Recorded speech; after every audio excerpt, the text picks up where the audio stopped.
السلام علیکم زور. السلام. جس طرح آپ کو پتہ ہے پوری دنیا میں جو اسلام کے حالات ہیں اس کے بارے میں جو ہم وقف نہ ہیں ہم کیا کر سکتے ہیں؟ وہی کرو جو میں کر رہا ہوں. دنیا کو بتاؤ کہ تم مر رہے ہو، اس لیے اصلاح کرو اپنی. ٹھیک ہے. ابھی پچھلے سے یہ کل کے خطبے سے جو پہلا خطبہ تھا اس میں نے بتا تو دیا تمہیں کیا کرنا ہے. سنا تھا؟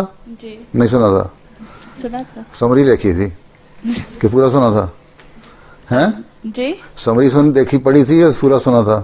سنا بھی تھا. ہاں تو اس میں نے ساری باتیں بتائی ہیں کہ تم لوگ دنیا کو بتاؤ کہ مر رہے ہو اور اسلام اب امن قائم کرو، ایک دوسرے کے حقوق ادا کرو، تو پھر ہی صحیح ہو سکتا ہے.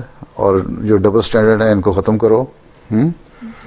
یہ پچھلے 3 سال سے جو باتیں میں کر رہا ہوں اب پریس میں بھی اور پولیٹیشنز بھی وہی باتیں کہنے لگ گئے ہیں نا. 3rd ورلڈ وار کی پہلے کوئی بات نہیں کرتا تھا.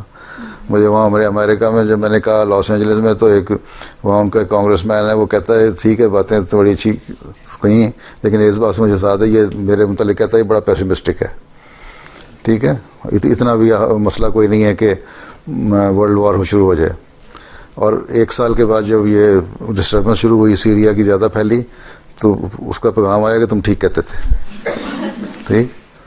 تو یہ لوگ اتنے عرصے سے میں کہہ رہا ہوں کہ امن قائم کرنے کے لیے کیا کرنا چاہیے، اسلام کیا کہتا ہے، خدا کی طرف آؤ. خدا سے تو دور ہٹ رہے ہیں. ٹھیک ہے. اب یہ دیکھو نا، خدا تعالیٰ تو فرماتا ہے کہ مرد عورت کو بنایا ایک تسکین کے سامان کے لیے. ٹھیک ہے. یہ نیچرل تو یہ ہے پروسیجر صحیح ہیں. اور یہ پارلیمنٹیں اور اسمبلیاں جو قانون پاس کر دیتی ہیں اور اللہ تعالیٰ کے نظام میں ڈسٹرب کر رہی ہیں، کو میں دخل اندازی کر رہی ہیں، ہومو سیکچولیٹی ہے فلاں فلاں فلاں کر کے، اس کے بعد پھر عذاب آتے ہیں. ایک قوم کی لوط کی قوم پہ عذاب آیا تھا نا، وہ اس لیے آیا تھا. تو یہ بھی عذاب کے مختلف طریقے ہیں.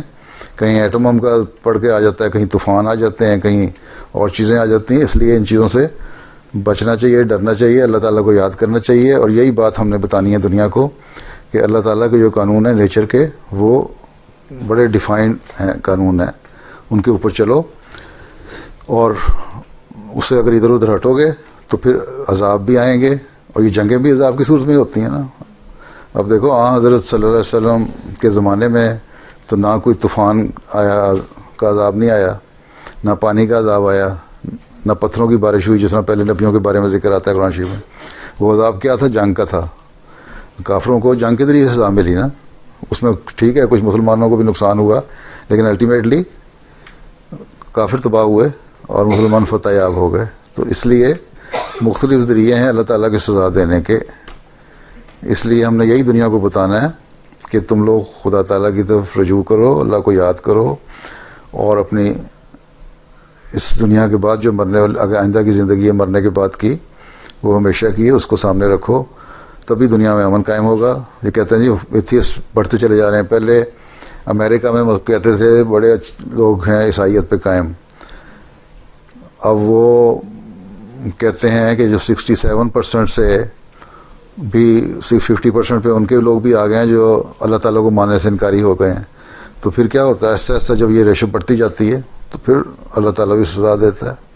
کیونکہ پھر انسان اللہ کو نہیں جب مانتا تو پھر ایسی حرکتیں کرتا ہے جو نہ صرف لا آف شریعت کے خلاف ہے بلکہ لا آف نیچر کے بھی خلاف ہوتا ہے. پھر سزائیں ملتی ہیں. ٹھیک ہے.